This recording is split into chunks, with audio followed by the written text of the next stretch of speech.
Hey guys, seeing as King Groot is going to be entering into the game as a playable character, he isn't a boss character at the moment, but he's going to be a character that we get in the crystals.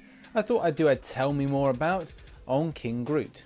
It's very hard to kind of pinpoint information to you that's based on a King Groot, but we're going to use him as a floral colossus and give you an idea of how he came from being, well, that big guy to, well, the kind of more kind of thinner Groot that we know, without kind of losing you along the way. So yes, no, maybe, this King Groot is Groot.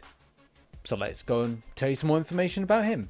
The story of the Floral Colossus starts in the 1960s under Tales to Astonish, number 13. And in issue 13, we see this creature, well, called Groot, come from planet X in a spaceship that looked very, very strange. His motives were that of evil deeds, so he came to conquer Earth essentially. And he wasn't alone. When he was on Earth, then he enlisted tree soldiers to assist him. And I know what you're thinking, tree transformers, squirrels in my eyes, because like squirrels would like be in the trees. Whatever. And ironically, the only way to take King Groot, or the Floral Colossus, or Groot, or whatever he's going to be called, out was termites. You couldn't write it if you tried. Termites were the things that took down this monstrosity of a tree. So what happened next? Well, the body was taken by the collector of all people. He really does like to collect the most unusual things, including Floral Colossus's dead body. Imagine getting a tow truck for that. Absolutely massive. Anyway, so he takes him back to the place where all of these different beings and creatures from the universe are there, and he decides to revive him. He gets revived and he frees all the people, turns against the collector and frees all the different creatures in the collector's collection. So screw you, collector. After his time with the collector, he goes back to Earth and just roams around in secret until he happens on a chance encounter with the Hulk and has a fight with him, because that's what most people seem to do when they meet the Hulk. They kind of go, "Hi, Bruce Banner, aka the Hulk. How are you today?" "Oh, Hulk smash." "Okay, fine.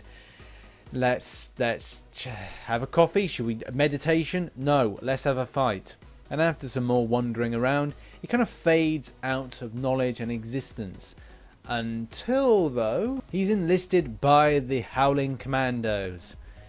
Well, they don't enlist him, they apprehend him and then force him to kind of be in the gang, so to speak. This Floral Colossus type character in various different kind of comic books that we've seen doesn't really kind of bridge many gaps, and you don't kind of get a chronological order with the character becoming Groot in any way. He makes a bit appearance in the Uncanny X-Men 33, where he appears on the Monster Isle by Magic and Shadowcat as they're going to rescue Bo. So that was a kind of an interesting thing to put him in there. He also makes an appearance in Monsters Unleashed Volume 2, Issue 4.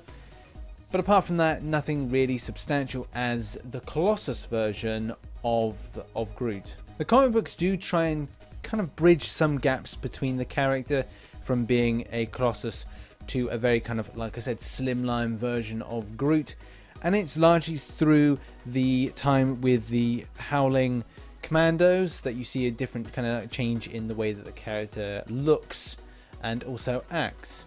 You'll also notice in that he speaks, which is a kind of a revelation in any case, because we know a lot of him just to say 3 words: "I am Groot." But he's got a full vocabulary. During the Annihilation Conquest arc, this is something where we look at a point of him still speaking, but in that arc he does actually kind of slip into just saying "I am Groot." Now, the way that it's being described as happening is based on his vocal cords. Because he's a tree-like being, that the vocal cords harden. And you can probably see that if the character started off as a very large character and then went down to a very kind of slimline character, it's very similar to like wear and tear. So like shedding bark. It's kind of like when you go to the gym, you take down fats and you turn it into muscles. So it's like you're shredded, or kind of a shredded you're shredded, dude, you're shredded. But it's like, instead this time, he's shredding bark, which, again, very strange. But he's coming very hardened, so maybe shredding off a lot of bark to kind of unveil a more kind of slimmer appearance. Going back to Marvel Contest of Champions now, what I really like is the attention to detail. If you look at the 1960s version of King Groot, the Floral Colossus from Planet X, whatever you want to call him name-wise, you can see that there's a great detail on the temple of the head, and also the kind of the side parts coming off from the ears, which kind of denotes some kind of strange floral-like crown.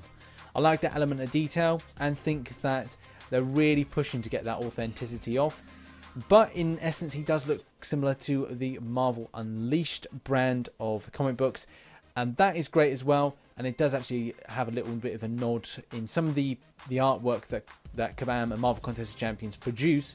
You can see it says Marvel Unleashed, so they've used that PNG as a kind of a little nod and to say, thanks, we've got an idea from you, let's run with it. It's great. The jury is still out where the guys are deciding, you know, is King Groot Groot, and is King Groot the Floral Colossus? Which one is which? Are they all the same? And Kabam have a little nod to this with regards to the story of King Groot's loot, where you see King Groot interacting with standard Groot. So is it some sort of kind of Back to the Future type thing where, you know, you got young Biff Tannen talking to older Biff? What is the kind of way of working this, or are they separate? Because in some ways people would argue that they're completely separate characters and live their own lives. Yes, he may be some sort of descendant or say a relation from Planet X, but what is the argument? Hey, why don't you decide? Let me know what you think about that in the comments. And also, if you want to suggest another character to do a tell me more about, then let me know in the comments below. It'd be great to see different characters and produce a load of these videos for you.